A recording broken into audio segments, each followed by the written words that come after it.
This story happened to Mike and his girlfriend Jane. Back in March 2014, both were climbing the career ladder and planning to buy their own home. Naturally, they needed to cut expenses, so they gave up their old place and decided to rent a smaller apartment. Soon they found a unit in an old residential building, just 3 stories up in a 4-story complex. Few residents lived downstairs, and the 4th floor was supposedly rented out as a workers' dormitory. Looking back, it was clear the landlord had been scheming from the start. He claimed a former tenant had moved out a year ago and was supposed to return in April, signing a 3-year lease. But since Mike and Jane had come first, he called it fate and demanded a hefty deposit. 3 months' rent up front plus the first month's payment. Since they'd be saving for their home anyway, the couple agreed. The apartment itself was ordinary, 1 bedroom, 1 living room, a kitchen and a bathroom. At first glance, everything seemed fine, except for the walls covered in childish crayon scribbles. Not ideal, but livable. The real problem, though, was the closet.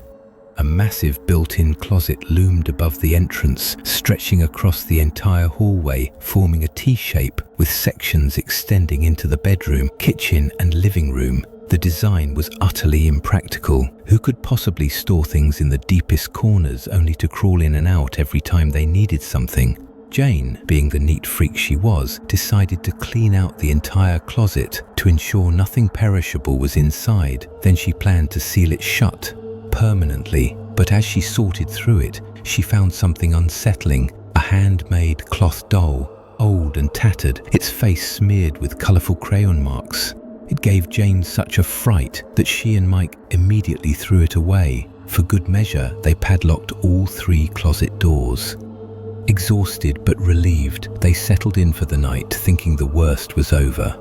The next day, while they were at work, the landlord called each of them separately, checking if they were comfortable and had slept well. At the time, they thought he was just being considerate. But that night, things took a sinister turn. Mike was working late, so Jane was alone in the apartment, cooking dinner in the kitchen when, bang! A loud noise startled her. She rushed out to check and froze. The bedroom closet door was wide open. The lock was intact but bent outward, as if something had forced its way out, and there, sitting neatly on their bed, was the doll they'd thrown away. Jane's blood ran cold.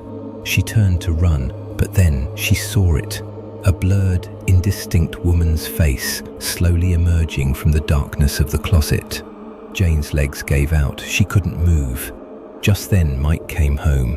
The moment he stepped inside, the woman vanished, leaving only the doll, the broken lock, and the mangled door behind. They called the landlord immediately, but he played dumb, claiming he knew nothing. Frustrated and terrified, they threw the doll away again. That night, Jane drifted in and out of sleep, her eyes glued to the damaged closet door. Then, it happened again.